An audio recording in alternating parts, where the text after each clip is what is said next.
اعوذ باللہ من الشیطان الرجیم بسم اللہ الرحمن الرحیم. ویورز السلام علیکم. ویورز میں ہوں آپ کا میزبان سید احمد سمیع اور آپ دیکھ رہے ہیں سید احمد سمیع یوٹیوب چینل راولپنڈی اسلام آباد سے. ویورز آج کی جو امپورٹنٹ نیوز تھی وہ سب سے پہلے یہ تھی کہ آج آپ کو پتہ ہے کہ صبح 10 بجے الیکشن کمیشن آف پاکستان نے جس کے 3 رکنی بینچ تھا اور جس کی سربراہی جو تھا خود وہ الیکشن کمشنر صاحب کر رہے تھے، تو انہوں نے فارن فنڈنگ کے ممنوعہ جو فارن فنڈنگ کا جو پی ٹی آئی کے اوپر ایک کیس بنایا ہوا تھا کیس تھا، تو اس کا فیصلہ جو تھا آج 10 بجے جو تھا وہ انہوں نے سنانا تھا.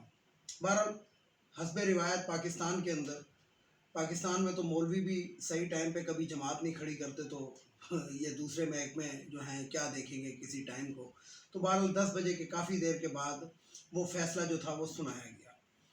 اچھا، یہاں پہ میں آپ کو ایک بات کہتا چلوں کہ بڑی کوشش کی گئی. آپ کو پتہ ہے کہ چیف الیکشن کمشنر جو ہے، جو متنازع چیف الیکشن کمشنر ہے، وہ کوئی بھی ایسا موقع ہاتھ سے نہیں جانے دیتا. وہ تنخواہ حکومت پاکستان سے لیتا ہے، لیکن وہ جو ملازم ہے، ذاتی ملازم جو ہے، نوکر جو ہے، بلکہ غلام جو ہے، وہ پی ڈی ایم کا ہے، اور پی ڈی ایم کے اندر نون لیگ کا، کیونکہ وہ راتوں کو نون لیگ میں مریم نواز سے جا کے ملتا رہا، حمزہ سے ملتا رہا، شہباز شریف سے ملتا رہا. اور یہ وہ بلیک شیپ ہے پاکستان کے اندر کہ جس نے جب یہ ریجیوم چینج ایک شروع ہوا تھا پاکستان کے اندر، آپریشن ہوا تھا ریجیوم چینج آپریشن، اور امپورٹڈ کمپنی اس کے اندر آئی تھی اور مسلط کی گئی تھی پاکستانی عوام کے اوپر، ایک عذاب مسلط کیا گیا.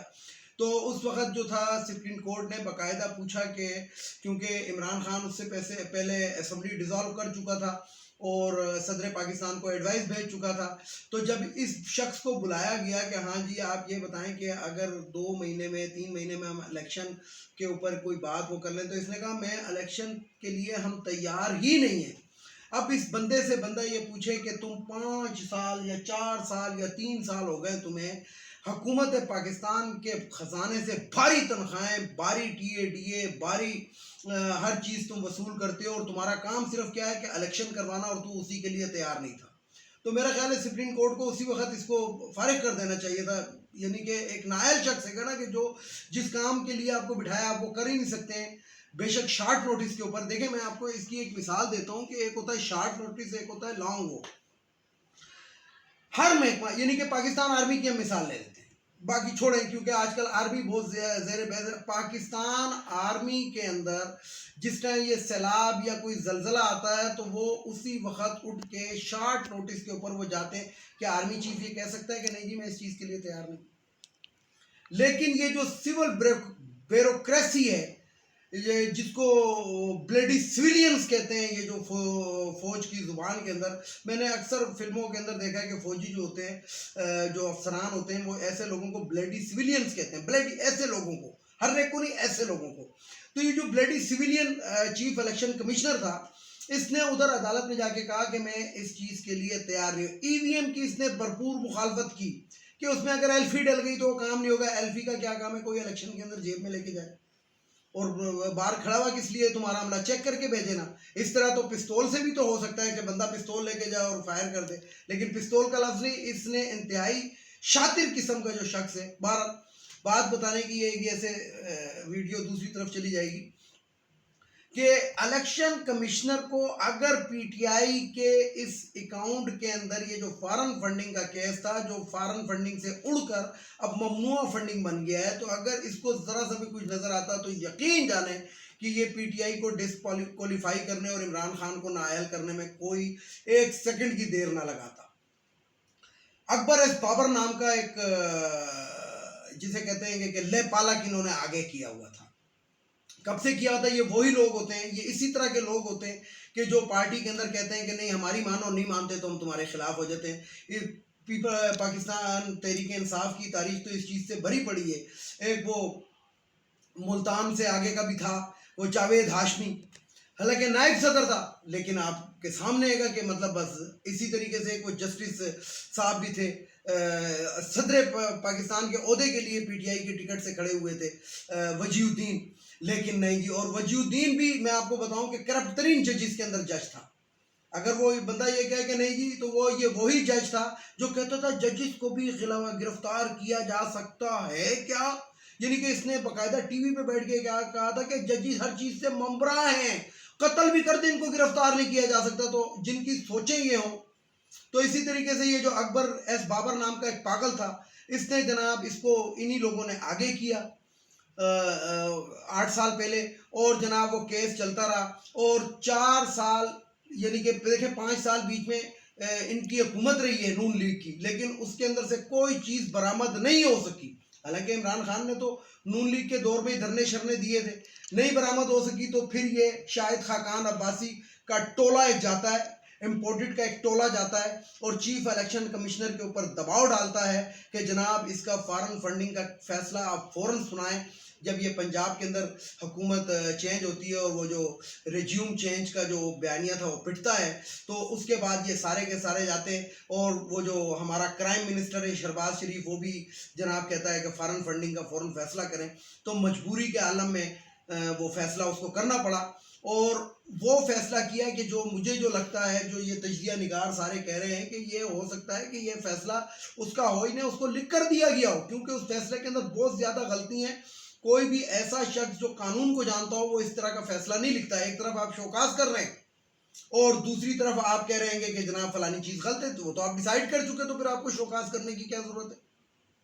اسی طرح میں قانون دان نہیں ہوں, لیکن ویورز میں آج سارا دن ہو گیا ان چیزوں کے اوپر دیکھتے ہوئے سوچتے ہوئے, اور میرے کچھ ماہرین ہیں کہ قانونی ماہرین, میں نے ان سے مشورے کیے, وہ کہتے ہیں کہ یہ عمران خان کو ایک طرح سے کلین چٹ مل گئی. کیوں مل گئی؟